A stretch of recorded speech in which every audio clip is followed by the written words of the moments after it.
Welcome to part 5 of how to shoot. Now in today's episode, we're actually going to start getting into shooting faster. In the last part, we talked about dry fire, which is something that you should be doing early on when you are first picking up a firearm, getting accustomed to it, getting familiar with it, with the most important thing being getting consistent sight alignment and sight presentation on different kinds of targets. So if you've been spending time doing that since that part, you've watched that part, you should have that pretty squared away, and now we can start getting into recoil management, shooting a little bit faster, and also dealing with targets that are a little bit further away, throttle control, and other things like that.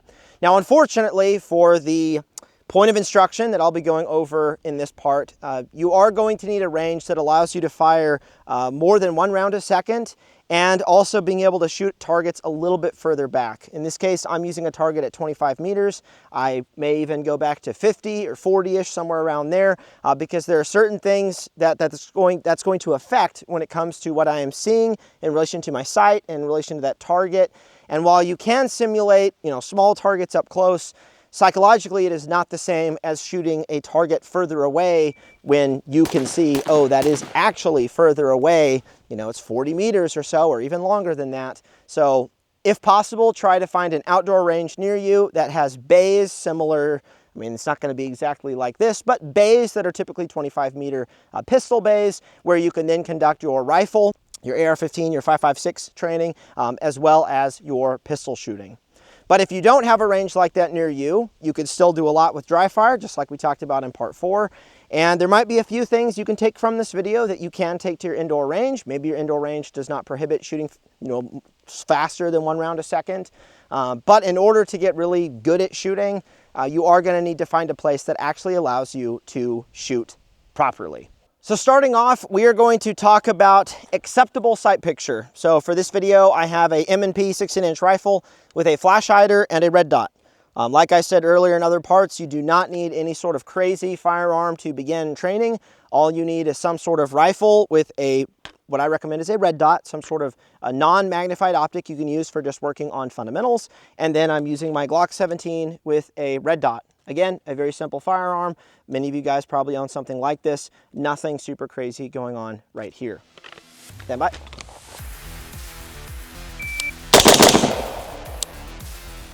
And one more. So for this, we have two targets set up. One that is nice and close, a full-size USPSA target, and one that is a little bit further back at around 25 meters. Now, a common mistake that you'll see people making early on when they begin shooting is when they address a target up close, they shoot it really slowly, and it looks something like this.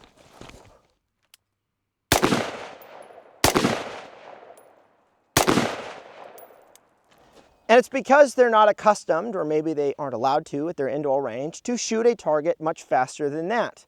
And what they're doing in some cases, it may be a restriction by the range, but in most cases, it's actually a mental restriction that they have up here, which is over-confirming a sight picture on a target that is this large. And here's what that means. What a lot of people do if they're shooting iron sights, or even with a red dot, when they are aiming the firearm at a target, they are constantly shifting either visual focus, ocular focus, as well as mental focus back and forth between the target that they're aiming at and the sights of their particular weapon, whether it's a red dot or a set of iron sights. Typically, this is more common with iron sights, but people do it with red dots. They're aligning the gun on the target, and they're doing a mental check of, is the dot on the target? What is the target? Am I looking at the right place on the target? Where do I aim on the target? Is the dot there? Is it on the target? Is the dot there? And then finally, they make the decision to press the trigger based on all that information that they are sending back and forth to their brain, and then firing their actual shot. Now with training, this checklist process, which you are going to do, everyone is doing it. I'm doing it when I make a decision to shoot a target. You do it when you make a decision to shoot a target.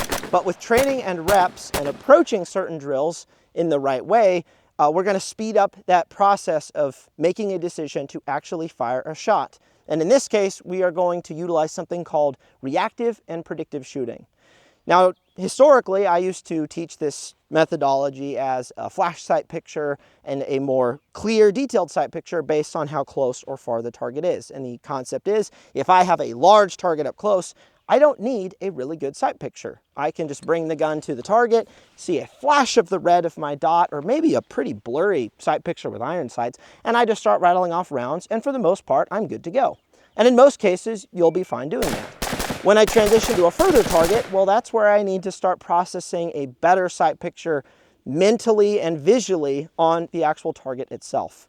Later on, though, through my career, I met some individuals who explained this process as reactive and predictive shooting, and it just makes a lot more sense. And what it means is, reactive shooting is, I'm going to react to this target, the far target in particular, based on what my dot is showing on the target. So I'm only going to fire as soon as my dot lands on the target in the right place. So I am reacting to the sight picture on the target, which is ultimately how fast you generally shoot targets. It's all dictated by your dot or your sight landing on the target exactly where you actually want to fire the weapon and send the round. But predictive shooting is when you have a close target and you understand like how the firearm works, you've shot enough to know how much recoil there's going to be, and we're actually going to be sending a salvo of rounds off of maybe one sight picture. So this really close target right here, it's very large. I'm only 7 meters away. I only need one sight picture on it, and I can just rip the trigger as fast as I need to, and all the rounds should be in the target. I don't need to arbitrarily slow myself down because I want to shoot a certain group on that target, and I don't have to arbitrarily slow down my shooting just because I'm shooting a further target if I target transition over to the far target. I'm going to be shooting based on how fast my dot recovers with every shot. It's going to recoil high and right in most cases. As soon as the dot lands on the target, I'm pressing the trigger and I'm good to go. So for you, starting to get into reactive and predictive shooting is starting to push the speed a little bit. You're not pushing speed arbitrarily off of cadence, like some people have taught, and I have as well, of 1/1000 to 1000. You are shooting entirely based on what your optic is telling you, based on your actual dot in relation to the target. And this close target right here is telling me when I put the dot on this target, there's so much space around the dot, I can just shoot this thing really fast. I don't need to take my time. I can actually split this thing really quickly. But when I transition to the far target, my dot's going to recoil over, like past the target, off the target. I'm going to actually have to recover and see a crisp sight picture before I fire another shot. And here's what it looks like. And one more. And that's what this looks like.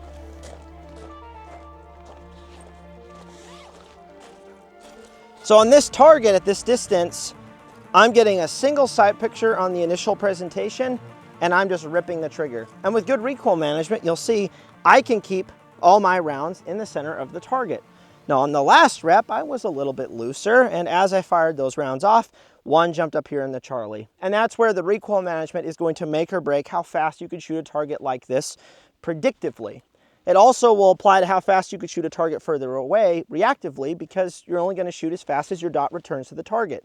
So a large recoiling firearm, maybe like a 308 with a flash hider, it's going to take longer for the dot to recover onto the target before you can actually fire again accurately.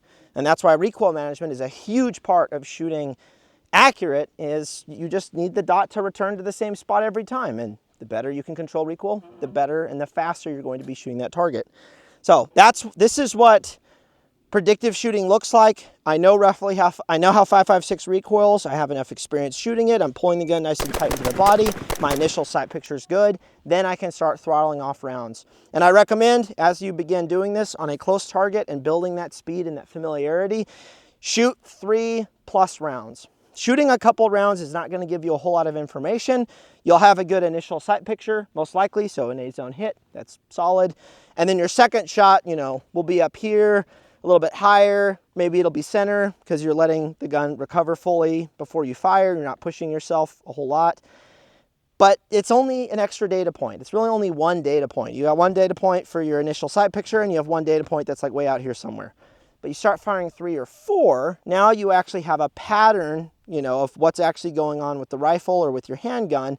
So I recommend, as you are pushing yourself on a drill like this, shoot a little bit more than just 2 rounds. And 1 round is obviously not going to work for this really at all.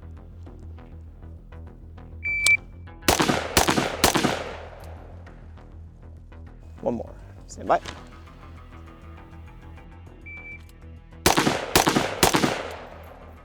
All right, let's look at it. So you'll hear that it sounds very different to be shooting a target further away than the close target. But it's not an arbitrary amount of time, because there's no such thing for shooting. It's all based on how good I am at recovering recoil and getting the dot to come back down onto the target where I want to shoot. I was visualizing up in the upper half of the A zone. That's where I want to shoot. For the most part, everything's there. I have one little guy off here to the right, and that's where I go, okay, did I time the shot accordingly? Was I lax with my sight picture in relation to where I'm looking? You know, the dot's way over here. You know, I'm not actually placing it in the center of the target. But you'll see that I still have comparable hits to the close target, and I'm reacting to the dot. I'm reacting to the sight picture. So if you're utilizing these two methods of sight alignment, these two methods of sight acquisition, and you're pushing this consistently without utilizing weird arbitrary, you know, slow down and get your hits or speed up because you're really close, like that is not good instruction. What is good instruction is know what's actually happening here, and what's happening here is it's all about shooting off of my sight picture. My sight picture will dictate how fast I can actually shoot, and this becomes very important when you start shooting on the move, shooting in a weird position where you're not in the perfect recoil management stance, where maybe I am in an awkward position, and when I fire, the gun moves more than I'm used to. I'm not gonna shoot at the same rate that I'm shooting this target in a perfect shooting stance. I'm gonna shoot off of my sight picture. It really is that simple.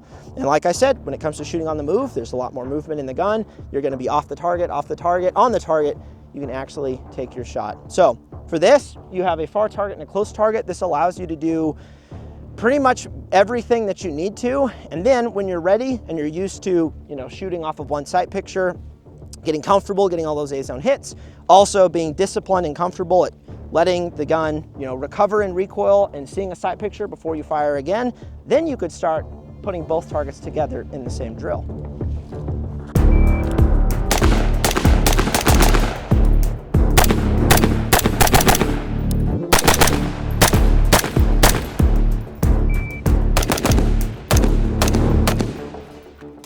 But before we get into the fun stuff, we've got to talk about pistol. Now what's fun is all the principles that I just talked about for shooting a carbine are identical to shooting a handgun.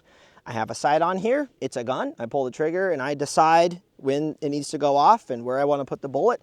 So all the same fundamentals and principles apply. If I have a close target and I'm comfortable with my recoil management, I have experience with it, I know exactly what's going on, I can get a single sight picture on there and I can rattle rounds off. And for a handgun, predictive shooting is actually, I would say, is going to happen more often than say with a rifle because there is a lot more recoil with a handgun, and where you can get a lot of performance gain is trusting your recoil, trusting your grip, and just letting rounds fly. However, you still do need to be getting that initial sight picture, making sure you're on the target appropriately, you're not moving off of the target too soon if you're transitioning, and then you just let the gun rip. On a far target, that's where we're going to do our reactive shooting. My dot's going to disappear out at the window of the optic in most cases, and once the dot lands back where I'm looking, that's when I'm going to break the shot. It's all shot timing, recoil management, and paying very good attention to what my dot or my sight is doing in relation to the target I'm currently engaging. But let's see what 3 rounds on a close target can look like. A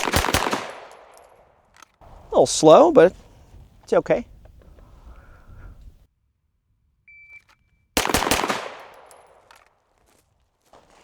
So on that second one and on the first one, I only had one sight picture. I'm gripping the gun nice and tight, I'm putting it center right where I look, and I'm just rattling off rounds. And as you will see with training and consistent grip and consistency of holding the gun, you know, properly, you can keep everything center with the target. And what's really fun is when you understand this is really what makes, you know, a difference in shooting fast or slow, is just based off of your sight and also your recoil management, you can get exponentially better at shooting, like way faster than most people who are holding themselves back with, you know, slowing down to get their hits and arbitrary amounts of time between different targets at different distances. As soon as you get rid of all that crap that like gets in the way mentally of what you should do, you can get good at shooting really fast. So that's, you know, some pretty fast shooting. I'm very close. It's a large target. I don't need to over confirm and sit there with the dot. And a lot of cases, it's gut. Your dot's on the target. It's around kind of where you're looking, like center up here. And a lot of people want to double check, triple check that whole checklist of, is the dot there? Is the target, you know, how far away is it? Am I comfortable taking this shot? Oh, where did the dot go? Oh, it moved. Oh, I need to bring the dot back to it. Okay, now is it on the target? Like that whole process, people double, triple, quadruple guess, when in reality, typically if you get a good sight picture, you're looking at a target in the right place, and then you make a gut decision of, hey, the dot just went there, I'm going to pull the trigger. In most cases, you're actually going to be just fine. But now let's shoot the far target and see what it looks like.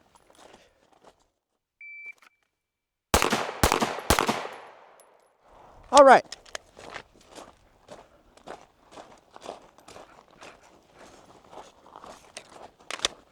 So you'll hear an obvious difference between how I shot this target and how I shot the target up close.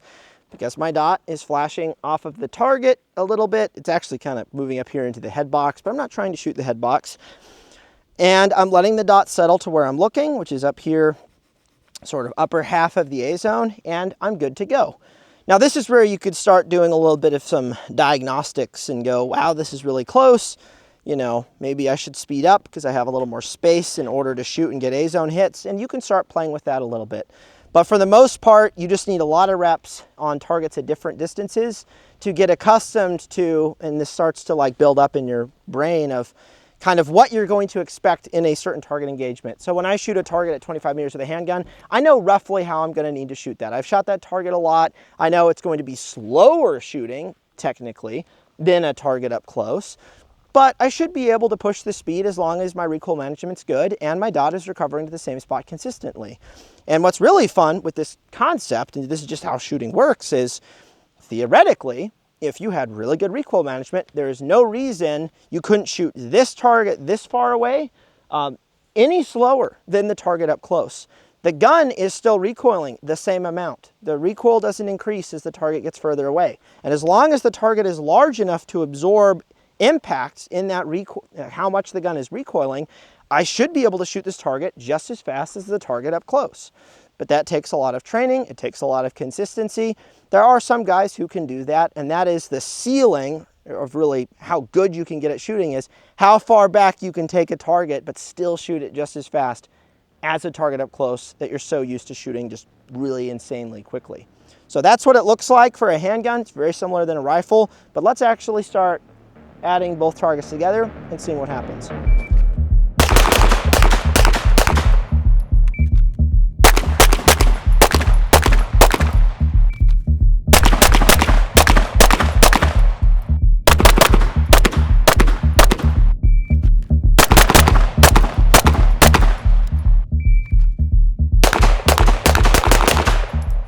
So what I just did is what a lot of people would call throttle control. I have a close target that obviously sounds like I'm shooting it a whole lot faster, and then a far target that I'm going to slow down and shoot much slower. And for that is correct. Like that is what is happening with this array of targets.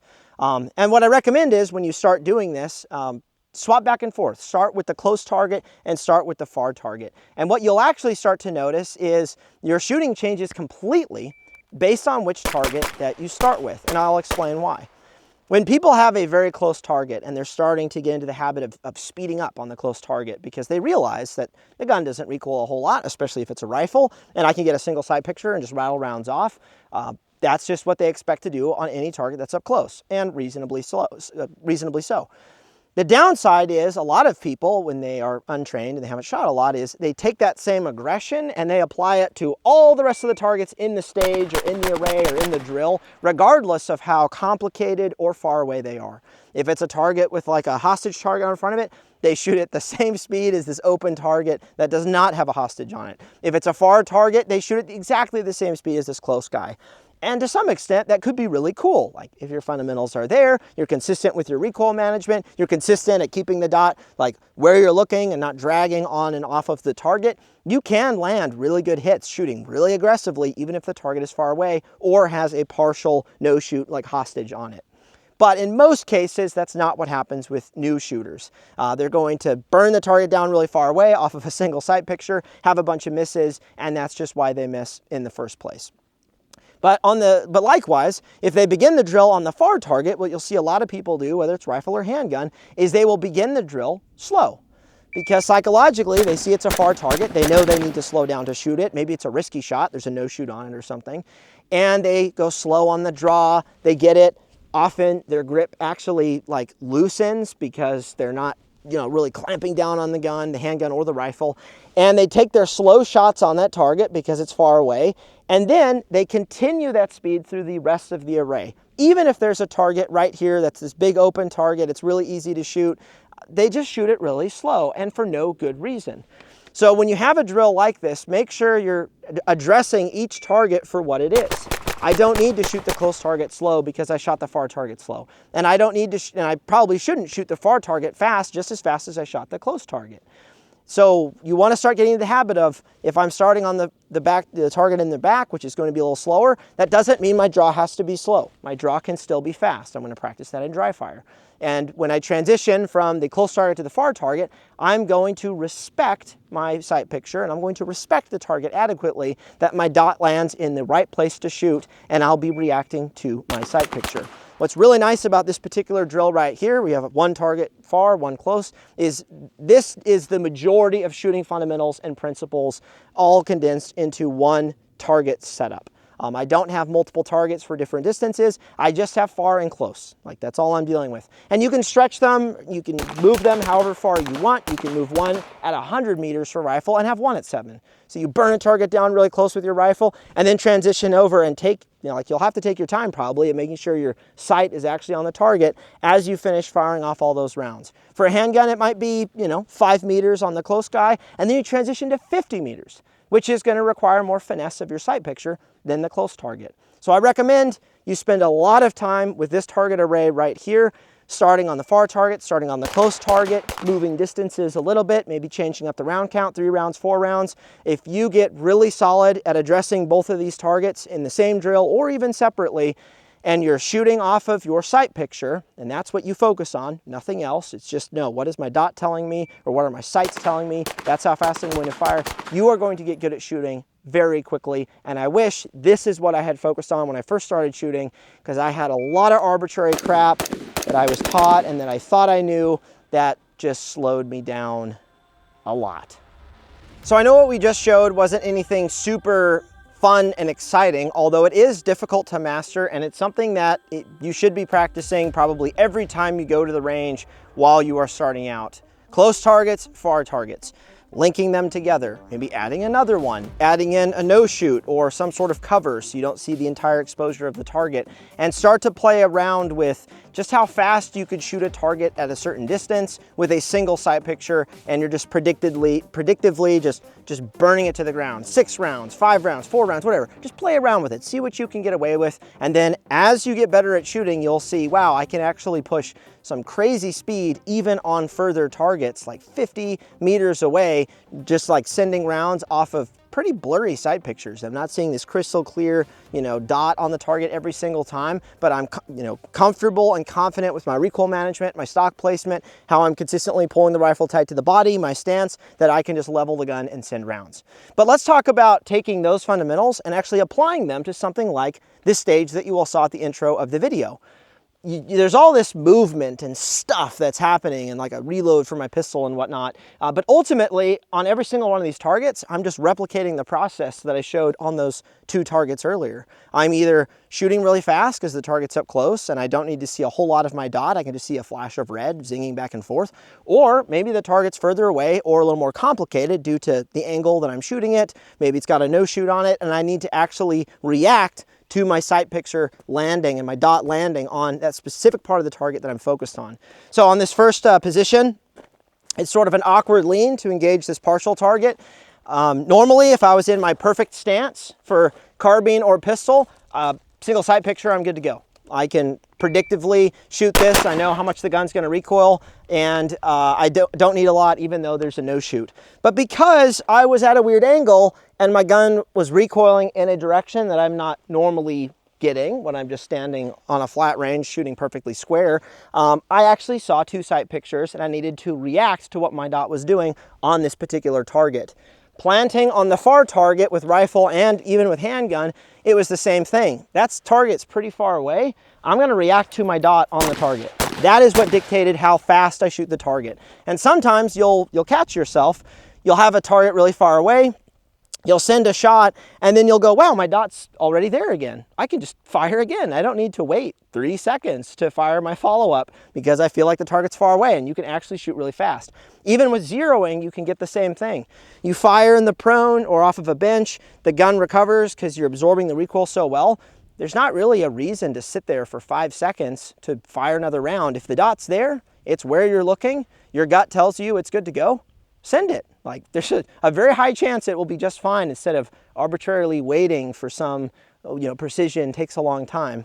It doesn't always. Once I got into the movement though, this is where things get a little exciting. Popped over, have a wall in the way. This was reacting off of 2 sight pictures because I was kind of hugging the wall, moving left to right. This guy though, as I'm drifting into this next position, single sight picture, good to go. Nice and fast, really not a problem. Arriving in position here, I know I have 2 no-shoot targets.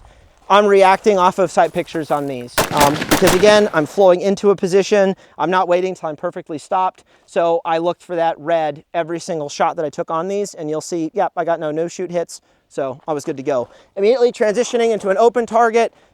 I can predictively shoot this with good recoil management. I don't need, 2 sight pictures. 1 sight picture is good to go. 2 Charlies, not too bad. Hitting this guy on the move a little bit further, so I saw my dot for each shot. I based on how far it was and how I was moving and how I controlled recoil on that, I wanted to see 2 sight pictures. Still have 1 Charlie on there, mostly A's, and that's pretty solid. Arriving in this position, had to hug the wall in order to see him because he's kind of hidden, and I saw 2 sight pictures on him, I think for most of the runs, so I'm reacting to how I'm seeing the target appear and in relation to my dot, 2 rounds, plant, and that's where I then proceeded to shoot these more complex targets that have no shoots, one of which, and you'll see I goofed. I only have a sliver of A zone that I'm trying to shoot. And from a training standpoint, just because you have the head of the target, like it's kind of a cheat. It's really easy to just go, I'm just going to shoot this instead of this. I kind of don't train for headshots unless it's a specific thing I'm doing. I wanted to shoot this guy right here. And my first run with handgun, I was good to go. Some of my other runs, I did makeups on this guy, 3 Charlies. I played it safe like a wuss. But rifle, I landed him pretty solid. I did though. React to my sight picture in the no shoot. Took a shot, and that's not great. This is why we train, so we can correct things like that. But this is a complex target to shoot. After shooting a bunch of stuff on the move, this is not a target I'm gonna just pull 2 rounds on. I'm gonna react to my sight picture. I wanted to make sure I had a good base. I was firm with the gun, pulling tight into the body, and that allows me to shoot these fairly quickly and still get pretty decent hits. Now there's one thing I want to point out as you begin shooting the drill that I showed earlier. A lot of folks email us or message me somehow on some sort of platform, and they ask for specific target arrangements and distances to practice certain things. Or most people don't even ask for the certain things, but they just want to be given, hey, just give me this stuff to set up and I'm going to set it up. And I'm going to say that that's actually not that useful. You get a much more productive learning process if you are setting this stuff up yourself and you're picking the distances, you're picking the target arrangement, you're thinking about which side you want to put the no-shoot target on to see if you're going to drag rounds onto it or maybe drag rounds off on it. It's a much better process for you as a student of learning all of this to actually think about that once you're on the range and set it up yourself. Instead of going to someone like me or T.REX Arms or some other instructor and just being given this formula for 5 meters here, 10 meters here. Well, what if it's 7 and 20? What if it's 8 and 50? What if it's a no-shoot on this side and then this one has an upside down no-shoot? What if you do 5 targets? What if you set up an accelerator? What if you do 10? What if you just do 10 targets, just scattered everywhere, and you just shot that like 5 or 8 times or whatever? Like, there will be things that you learn from that and experience from that you're not going to get just shooting the same cookie cutter formula that some instructor or even we give you. So I recommend with something like that, just set it up and play around with it. See what is going on, and then you'll start to go, ooh, what if What if I have a target like this? What if I have a target like this? How fast can I shoot it? What if I really tighten down on the rifle and I just send it on this target with 2 no shoots? Like, can I just drill the center of the target without swaying the gun to the left and right? And as soon as you start asking questions like that, that's kind of where I would argue a beginner shooter is starting to move into the advanced sort of shooter area. It is hard to kind of discern, or I don't even think it should be defined that way, like beginners and advanced people, but as soon as you start thinking through processes like that and you're willing to do self-diagnosis, that is what separates the pros from the amateurs. And I highly recommend you do that even with this very simple drill that I showed earlier. Now, as far as training content goes, we have 5 other episodes we'll be creating. The next one is going to be on weapons maintenance, which is something that is important to think about, but we're also going to explain some things you don't need to worry about. But if you're interested in more training content like this, and even going deeper into the weeds on some of the training philosophy and other little techniques and things, we have a new training channel that is dedicated to this stuff. Just fundamentals and principles and philosophy of training, also showing you all some drills that you can shoot and giving you some ideas for what to look for when you're shooting those drills and what to assess for. And you can follow that, links in here somewhere. If you're interested in getting specific training content that's maybe a little further down into the weeds, a little bit more detailed than some of this stuff on our main channel. We will still produce content on this channel that is, you know, training and high-level training concepts, but if you really want to get into the weeds on, you know, support side shooting and some different movement stuff, definitely check out the new channel. We'll be dropping a lot of that specific content there and also bringing in some other folks to help with that content. Thanks for watching. I'll see you guys in the next episode.